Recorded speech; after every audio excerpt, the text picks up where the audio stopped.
All right, so huge shout out to Tandemkross for sending out this 22 long rifle compensator that I'm going to be trying out with this 5.7 build you see here before you. Super excited for this. For this version of the 5.7, I went with the threaded barrel. This is I think the 5-inch barrel with the washer. I think it has like a plastic or a rubberized O-ring and then a thread protector. So we're gonna see how well this goes from Tandemkross. Let's go ahead and open up the slide so we can get a good look at what we're dealing with here. And look at this bad boy, how beautiful this is. This one came non-optic ready because I'm gonna have the slide or the optic milled into the slide of my choice. So essentially, this build is pretty much done. I got all of this, and this for like $263 after tax. Not too bad at all. I ended up getting this for $99, and gotta take out my magazine is empty. We'll do a comparison between this one once we get everything set up. So I'm gonna go ahead and set everything up off camera due to YouTube restrictions and stuff like that. So stay focused. All right, so this is what it looks like pre Tandemkross compensator. Just want to give you a nice little look at it. Look at that beauty. I mean, this thing is in gray. Let me go ahead and take this one out.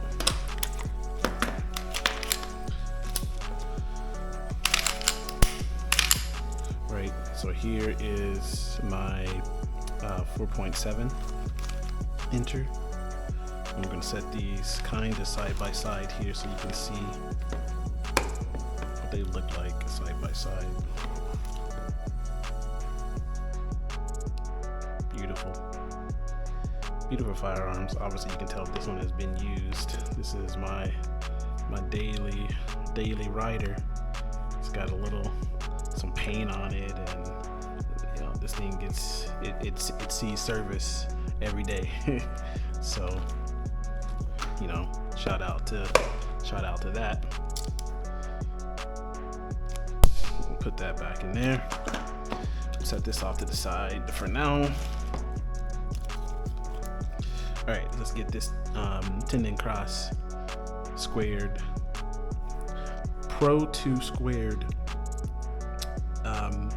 compensator put on and see what it looks like, and we'll kind of talk about this. Stay focused. So we run into our well, here's what it looks like to begin with on the firearm. Looks nice. It's cocked at the 45, so the gas vents will come out this way and that way. Now here comes the first problem that I have with this firearm, and it is the ability to rack it. That gets in the way, and I'm not sure my recoil spring gets in the way, so I'm not sure if I'm going to be able to even run this on this build because of that, because of the recoil spring. So that's a little tragic. I'll have to put this on my backpack gun to see how it will reduce the recoil, if any, for that. So that's a little misstep on my end. Let me see if I can pull it out just a bit to see if that will rack. Then I still won't, even if I take it all the way back.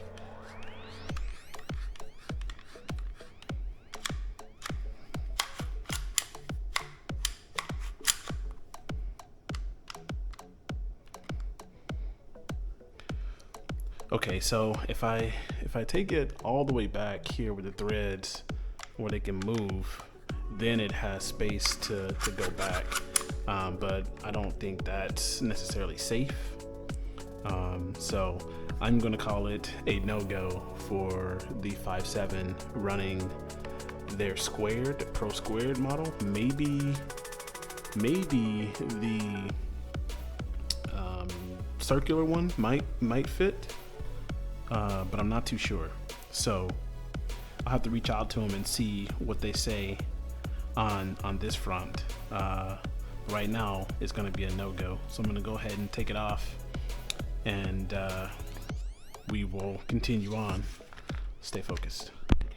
All right, so I have the Tandemkross off, and I just have it just like it would be set up naturally.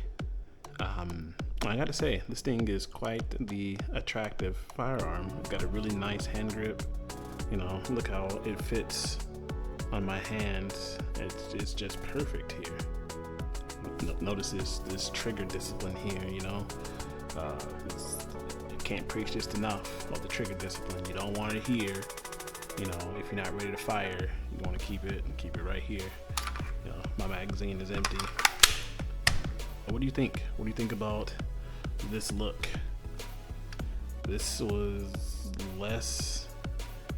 literally less than $400 that I built this thing for. Less than 400. That's hard to beat for 5.7. You know, I am gonna try out that Smith & Wesson one, that 5.7, and probably go ahead and try out the Ruger if I can get them to send one out so that I can test out their 5.7s versus this one, and then, you know, try FN's 5.7 versus this one. FN's though feels like it's, from video, it looks a lot larger than even this 5.7, even with the extended barrel with the thread. So I'm quite pleased for this. Anyway, if you like this kind of content, don't forget to like, comment, and subscribe to the channel. You know, we're doing things like this all the time. I'm in the background testing stuff like this. If I'm not working on cars, I'm working on guns. If I'm not working on guns, I'm working on fences. If I'm not working on fences, I'm doing something inside the house, outside the house. I'm constantly trying to gain knowledge, learn things to be better, for no particular reason, just to be better.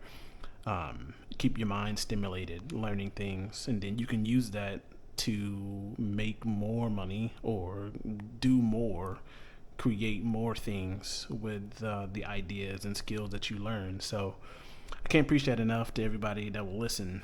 You know, take it from here. You know, I building firearms, I didn't know how to do this several months ago, and now I'm doing multiple firearms, pistols, and everything. So it's a lot of stuff you don't get to see here due to YouTube policy, but just know, you know, I'm out here building stuff and enjoying it. It's been a long road to get here, per se, but I'm glad I got here. And hopefully you find something that you enjoy yourself, and will stick to it. Anyway, Focus Stands, signing off. Peace. So where it seems to make the most sense and look the best out of here, Tandemkross, is on my 5-inch focused hands 5.7 AR 5.7 build. This thing that looks like it was meant to fit on here. Just look at that. Look how beautiful that is. It looks like it was meant to be here. That's crazy. Yeah, look at the front. That is absolutely crazy. Thank you again, Tandemkross, for sending this out for me to review. In the next episode that I do for 5.7 stuff, I'll have this out and this out of the range. I may end up changing the barrel to a stainless steel barrel, and I may not, it depends. But I am going to send this off to the gunsmith to get a DR cut with RMR. So I'm going to get an RMR cut for the back and have the rear iron sights pushed to the forward for the DR style cutting. and try to do, you know, co-witness or absolute co-witness. So I may do 1/3 co-witness for this one, and we'll see if or not I carry this one over the black one as my daily. We'll see due to the cut, or I could just do like a multicolor and do a gray top, black bottom, but I think I like the gray on gray a lot, so we're going to go with that. Might try to get one in Ranger green. We'll see. I have some things coming in the pipeline for that specifically, so stay tuned. But anyway, let's go ahead and end this here. And as part 1, I have a lot of part 1s going out right now, and we'll be back for part 2 soon. Stay focused.